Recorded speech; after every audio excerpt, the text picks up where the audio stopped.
It's the first time this kind of mineralization has been discovered in the area. In fact, it's the first time this type of mineralization has been discovered in Australia. So really a breakthrough moment for us in improving the prospectivity of the rocks that we're exploring.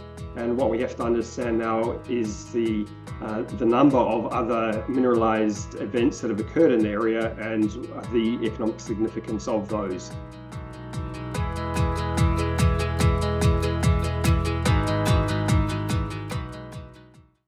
Welcome to those tuning into the Assay TV, where today I'm delighted to be joined by Brad Underwood, the Managing Director of Galileo Mining. Welcome, Brad. Great to see you. Great to see you, Katie, and it's good to be here with another one-to-one interview. Great. So a great starting point for those who aren't familiar with Galileo Mining is just a bit of a brief overview, and particularly how the company is contributing to the growing demands of the green energy transition. Absolutely. We're a West Australian-based company.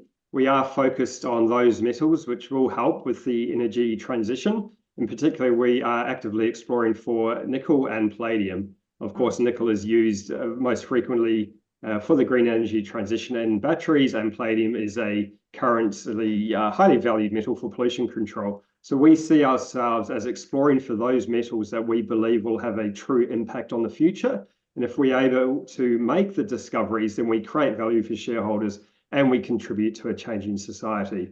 So that's the basis of the company. We're in Western Australia.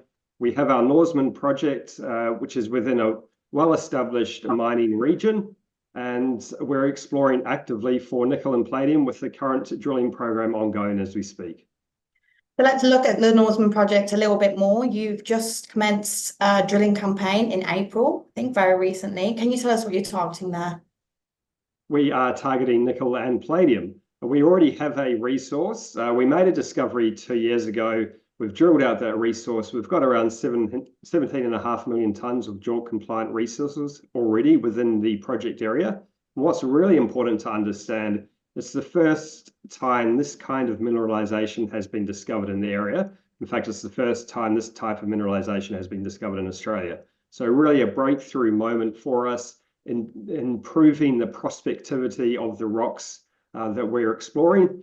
And what we have to understand now is the number of other mineralized events that have occurred in the area and the economic significance of those. So we're a professional exploration company looking to make discoveries, nickel and palladium, building up resources and creating value that way.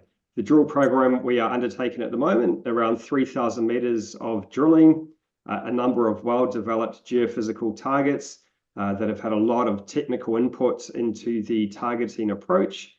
And as well as that, we have a lot of targets coming on stream as well. So it's the first drilling program of the year. We're undertaking that at the moment, and we expect to have the assays in June.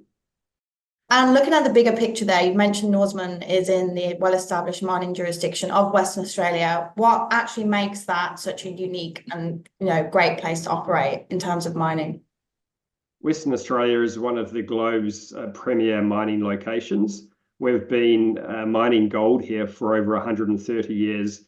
And in our area around Norseman, that was one of the first good gold discoveries at that time, 130 years ago. So since then, there have been a huge number of mines discovered and developed in Western Australia through the nickel boom, through the iron ore boom, and through the other commodities, and now particularly with lithium as well. What this means is we have a very good legal framework for operating mines. And in particular, the area around Norseman has been actively mined for over 130 years. We have a huge amount of developed infrastructure. Within 3 kilometres of our project, we have a gas pipeline, a water pipeline, a railroad that leads to the deepwater port of Esperance, and a sealed highway. So all of that infrastructure already exists. It's in place. And what it means, if we are able to make a large discovery and we go into that development phase, then all of the capital costs are reduced because the infrastructure already exists. So it means that in order to create value, we need to make a discovery, but it de-risks the other components of the value creating process because we've got the infrastructure in place and because we've got that really solid legal framework of mining in Western Australia. Excellent. And to round up this interview for our investors that like a bit of a snappier answer, can you summarize some milestones that they can expect to be seeing in the coming months? Absolutely. We're all about discovery, and to do that, we need to undertake drilling programs. We have a number of campaign drill programs planned for the rest of the year, and we go through a cycle of exploration where we drill, we review the results, we build up the information of the geology of the area, and that improves our chances of success as we continue to understand how the mineralization is formed and the best place to go and drill to make those discoveries. We're currently undertaking geophysical surveys over the 20 kilometers of prospective strike that we have, building up those drill targets for later on in the year. And of course, at the moment, with our ongoing drill program, every time we go drilling, we have a chance of success. Those assays are due in June, and we're really looking forward to those, as well as a very active 2024. Excellent. Well, thank you so much for spending some time with the Assay today, and we look forward to catching up when there's some more news flow. Thanks very much, Katie, and I look forward to seeing you again.